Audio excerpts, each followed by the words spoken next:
G'day there guys, you're looking mighty fine today. It's your main man Markee and welcome back to another episode of r/Am I the A-hole.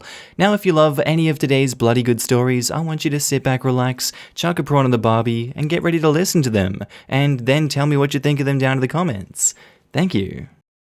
Posted by user NoEntertainment9530. Titled, Am I the a-hole for making my 19-year-old cry because I said we have nothing in common and that's why we aren't close? My daughter, 19, and I, 40 female, live together. She's in online college, so is home all the time. We are total opposites. I'm a girly girl. She's a sweats and throw hair up in a bun type. She's into anime, which I tried to watch with her, but it's the most annoying thing ever. She also loves comics, so I did learn about them when she was younger. You know, the basics like Supergirl and Superman are cousins, etc. So we sort of talk about that, but it's hard because she knows so much and I don't. I used to do a mother-daughter book club with her, but she kinda didn't want to do that when she was in high school. So the other day, she said she wanted to talk. She said she was upset that we didn't have a mother-daughter bond. I told her I love her very much, and am sorry she feels like that. She said other mothers are super close to their daughters, and I pointed out that they have common interests, do spa days, make up together, etc., and that we don't have that much in common. She started crying and won't talk to me. My ex called and yelled at me, saying I'm a horrible person. He takes her to fix furnaces and stuff, and suggested I do stuff like that, and I told him I barely know what a furnace looks like and can barely use a hammer, so it's a bit hard to bond over home improvement. My cousin also called and yelled at me. I feel bad, but I have tried and do love her and support her, so I'm not sure what else I can do. Am I the a-hole?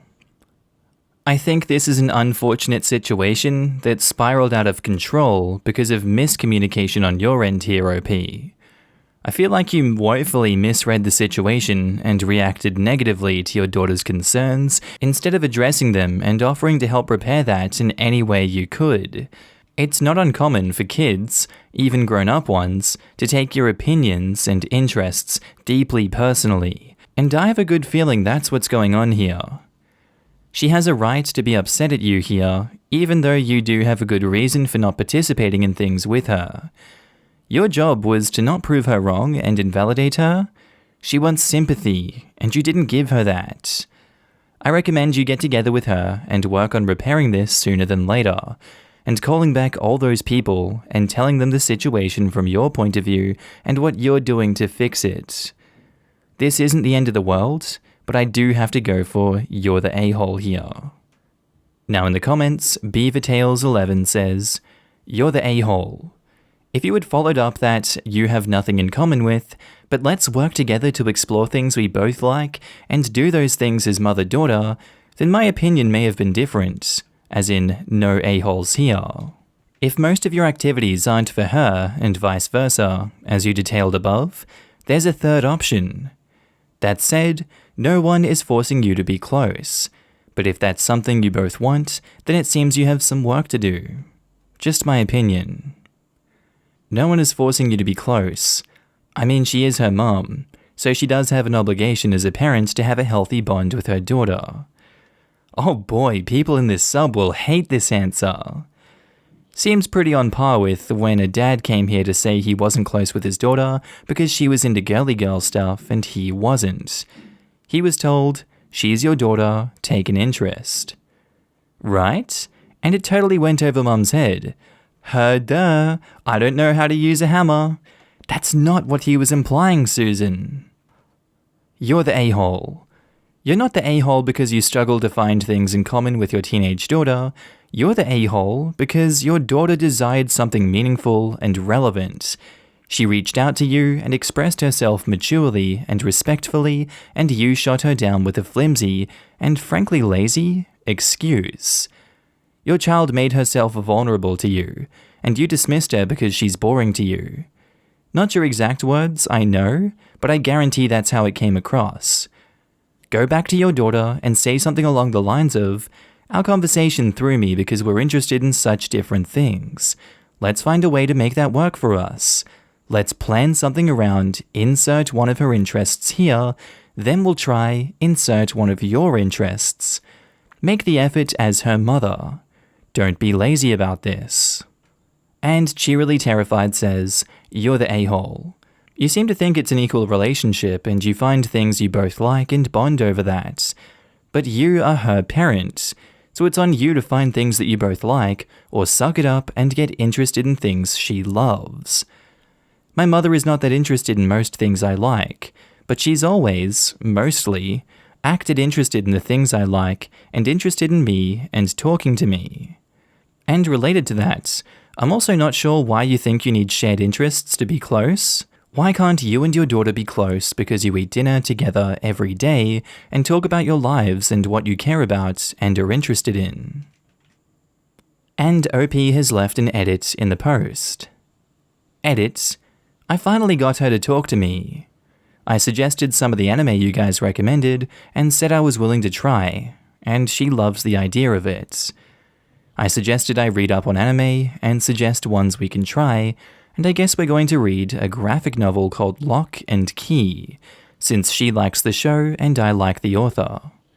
Thanks everyone.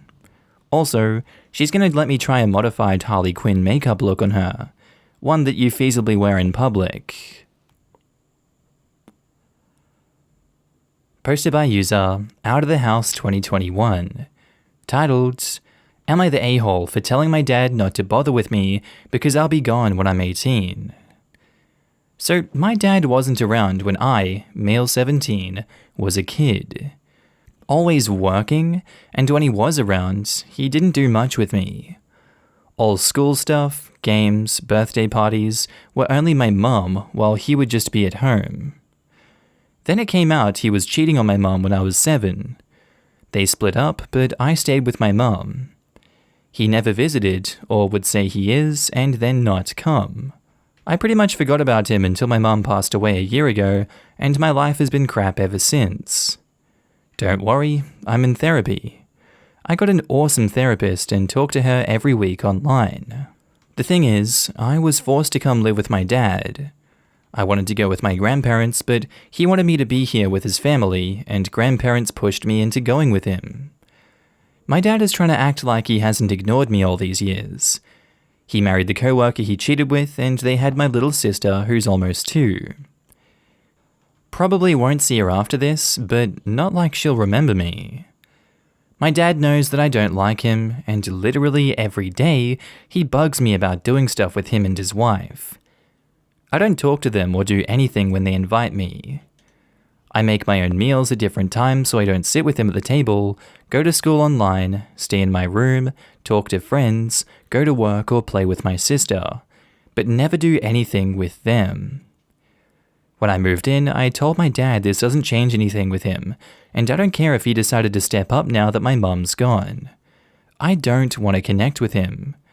Even when Mum was doing chemo, he never offered help until after she died. He said he hopes to change my mind, but all I said was good luck. I was off yesterday, and Dad invited me to go out for pizza, but I told him no. He was fed up, I could tell. Said that I needed to start getting used to him being in my life again, and it's better for us to start trying to build our relationship. That made me snap. I said don't bother, because I'm not going to be here that long. As soon as I'm 18 in 4 months, I'll be out of their house and he won't see me again. My dad was shocked. He didn't believe me. But I told him I've been saving money ever since I started working a couple years ago. I'm even looking for cheap apartments, and my boss is going to let me work full-time, so I'd make enough to support myself. Won't need help for college, since I've got grants and financial aid for that. He's been silent ever since and not trying to talk anymore. My stepmom gives me dirty looks. Earlier, she said I was an ungrateful crap because I hurt my dad deeply, telling him I'm going no contact soon, when he's tried to make things right. I don't see what the big deal is, when we didn't see each other for years, and it's obvious we know how not to be in each other's lives. But I guess I was an ass for telling him I'm leaving. Was I though? No, not at all. You did the right thing by him by saying that you were going to leave, and being well set up to do it. You may have drifted into a-hole territory if you just up and disappeared one day, but this is the healthiest way to go about this situation from my point of view. He's never been there to support you in any of your major life events, he's never tried to contact you, and has continuously abandoned you when he said he would come hang out. He's given you no reason to keep himself in your life, and is about 17 years too late to the party to try and pick up the slack now. If he really meant it, he would have been trying years ago. Going back now would probably mean relapsing into the same neglect after the honeymoon phase is over. This strikes me as one of those relationship advice kind of situations, where the abusive partner starts love-bombing you when they know they're about to lose you. Don't give in to those tactics, OP. Not the a-hole for this one. Your father is. Now in the comments, Say Macros says, not the a-hole. He deserved it. You could have held off on telling him to be more comfortable until you leave though. I don't think he deserves another chance at all. And OP replies, I mean, he can kick me out if he wants, and at least I'll get to be with my grandparents for a few months before I turn 18. You are not the a-hole. Anyone has the right to go no contact with anyone else. It's their life. It's a fundamental human right. That is why the concept of going no contact is a golden pillar holding this subreddit up. Do these people think kids and teenagers don't have memories? Not the a-hole. They also apparently don't think teenagers have as acute emotions as adults do. Which is amazing because people will also undermine a teenage opinion being emotional and hormonal, when teenagedom is usually the first you know how to emotionally express yourself on your own. Not the a-hole. He's just mad because he's a crappy father and doesn't want to accept it. If he truly wanted to be in your life, he could have reached out earlier. Sorry for your loss, and I'm glad you're getting help. And OP replies, thanks. It's helping a lot talking to her because I sure as crap don't want to talk to him about my mum. It's been easier having someone to go to, and she knows how to handle my crap. Have you ever had a therapy session with your dad present? No. Would you ever want to? Or are you over ever having a relationship with him? No. That ship is pretty much sailed. Then I wish you the best of luck when you turn 18. Keep track of your money. I think as a minor, he legally has a right to it, so make sure he doesn't screw you over before you're an adult by taking the money. And also, move the money right away at 18 to a new bank.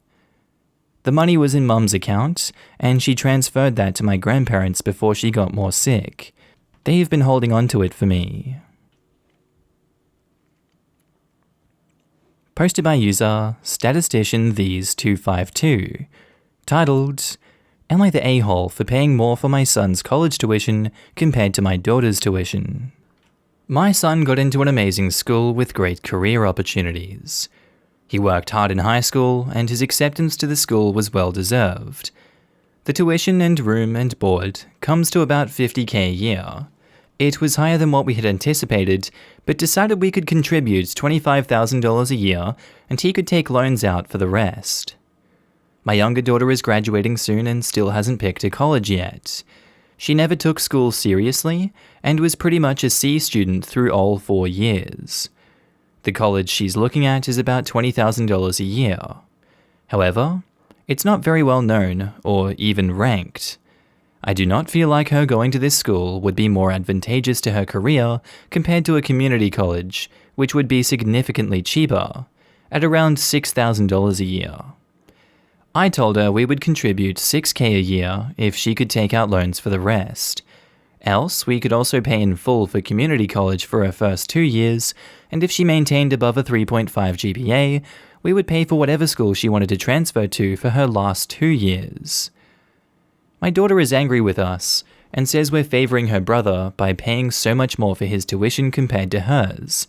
However, the only reason we decided to pay so much for our son's tuition is because he graduated valedictorian, and his school is ranked top 5 for his major and will give him many opportunities that kids at regular state schools may not get. We think our daughter just wants to go to this private school for the college experience, not necessarily to progress her career. Hence, until she proves that she takes her career seriously, we're not really inclined to drop $20,000 plus a year on her tuition. Am I the a-hole? So you're blatantly stating then that you in fact favor your son over your daughter. So much so, you're willing to drop 4 times the money on him than her. She has every right to be angry over it, and you absolutely know that you're causing grief and a rift between the two. This isn't fair. And I know life isn't fair, but this isn't a situation where you can do this without seriously damaging the family dynamic. If you're okay with potentially cutting her off from the family entirely and ruining her relationship with her sibling, then go right ahead. Just know, you're the a-hole and will always be one if you go ahead with this. You're the a-hole. Now in the comments, Admirable Judgment says, "You're the a-hole. Where You Go Is Not Who You'll Be" by Frank Bruni. Read it. Going to the unranked school may be just what your daughter needs. Just because it isn't a named school doesn't mean it won't benefit her. There's nothing wrong with saving money by going to a community college first. You're proposing it for the wrong reason though. If you're concerned about your daughter's reasons for choosing to go to college, you should address those directly. Seconding this, if daughter is a mediocre student, the more expensive college might just be what she needs to feel motivated. If there's a campus culture, community, etc., she'll be much less likely to drop out than a community college. Also, regardless of how unknown the school is, a traditional 4-year college will look better on her resume than a community college. Opie, you should pay for the college she actually wants to go to. If you're really worried, you can set some reasonable expectations for her. At least 1 A- per semester and nothing lower than a C or something like that. The BA is what counts. If she finishes from an accredited college, no one will pay attention to whether or not she went to community college first. I'm currently on track for an associate's at my community college. I am doing so well that I'm getting offers from universities all over the country, offering grants if I transfer to them.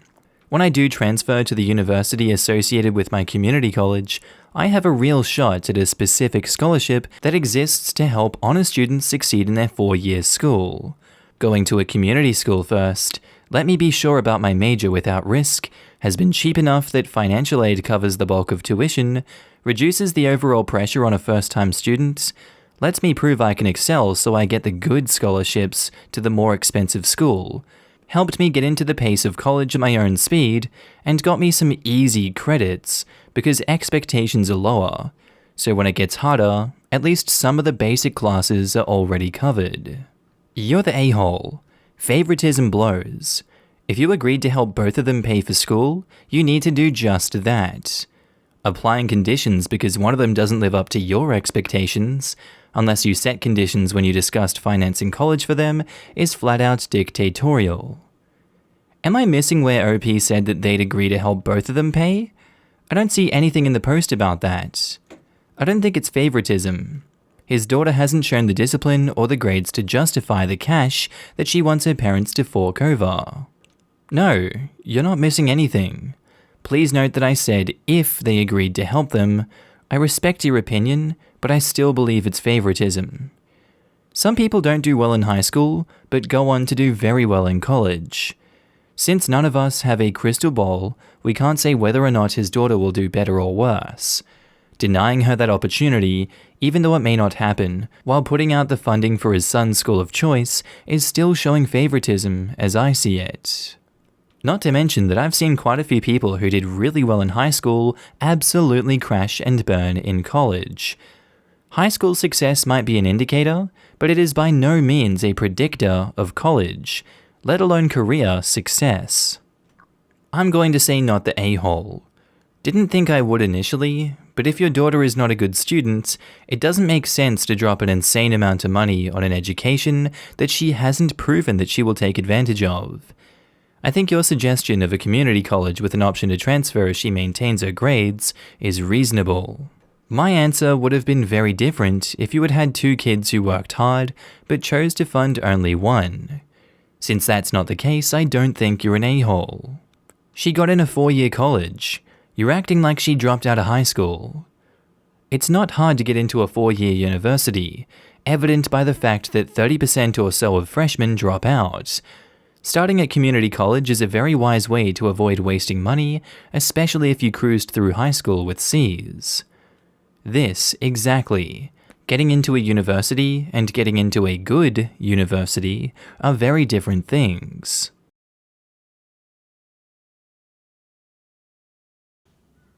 G'day there guys, and that's the end of today's episode.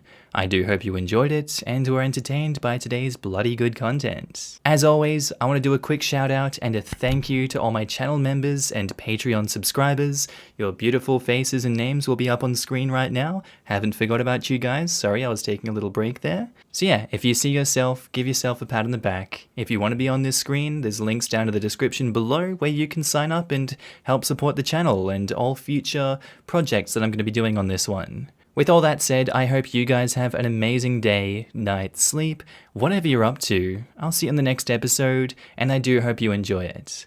Thank you.